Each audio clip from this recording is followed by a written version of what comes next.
Welcome. Today we're diving into a ruling from the Chhattisgarh High Court that really draws a powerful line in the sand. It's about where the search for evidence in court stops and fundamental personal dignity takes over. Exactly. That's the mission today. We're unpacking this recent case. It really zeroes in on bodily autonomy. We want to look at why the High Court firmly dismissed a husband's attempt to force his wife into a virginity test during a maintenance case. Okay, let's set the scene a bit. The marriage itself was quite recent, April 30th, 2023. Then, about a year later, July 2nd, 2024, the wife files for interim maintenance. The case itself, it's now at the evidence stage. Right, and this is where things get really heated. The accusations between them are incredibly personal. You have the wife alleging the husband was impotent, saying he refused to, consummate the marriage. And the husband, he didn't hold back either. He countered with a pretty shocking claim himself, alleging she was having an illicit relationship with her brother-in-law, her Jaja. Yeah, very intense accusations.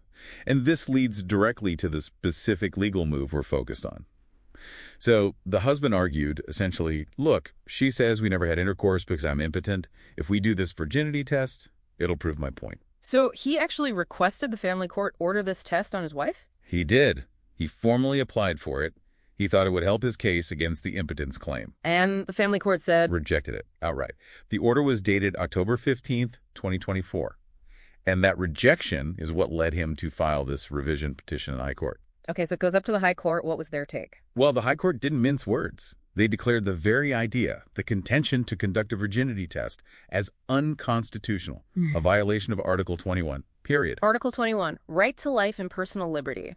But hang on a second. If he genuinely believes she's being untruthful about intercourse, doesn't the court need all the facts? Even if the method is, invasive. That's the absolute crux of it, isn't it? But the court was emphatic. Certain rights, like dignity, they're non-negotiable. The state simply cannot compel someone to undergo such an examination for a lawsuit. They pointed to some key precedents, too, like the 2022 Supreme Court ruling, State of Jharkhand versus Shailendra Kuma. Oh, I remember that one. That was about the two-finger test, right? Exactly.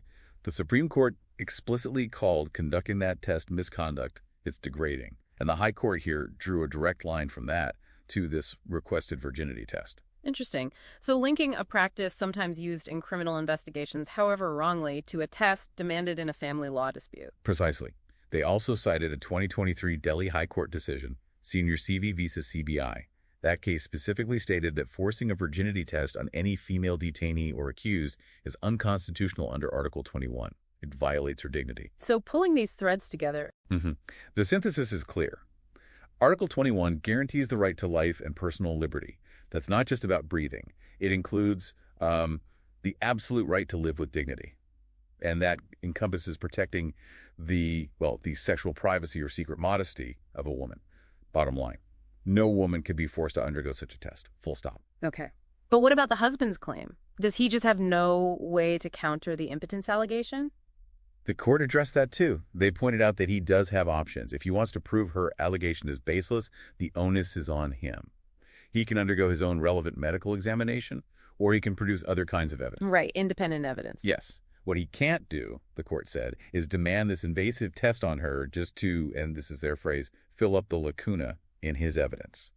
Basically, you can't violate someone's fundamental rights because you failed to build your own case properly. The lacuna is just, a gap in his proof. So the individual's dignity stands paramount. Absolutely. The High Court saw no error, no legal mistake in the family court's initial rejection.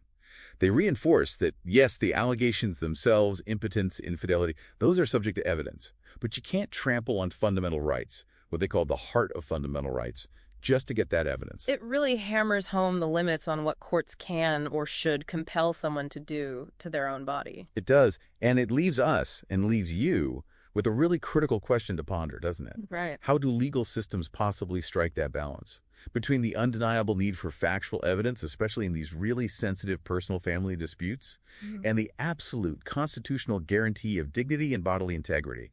It's a tightrope walk the courts navigate constantly.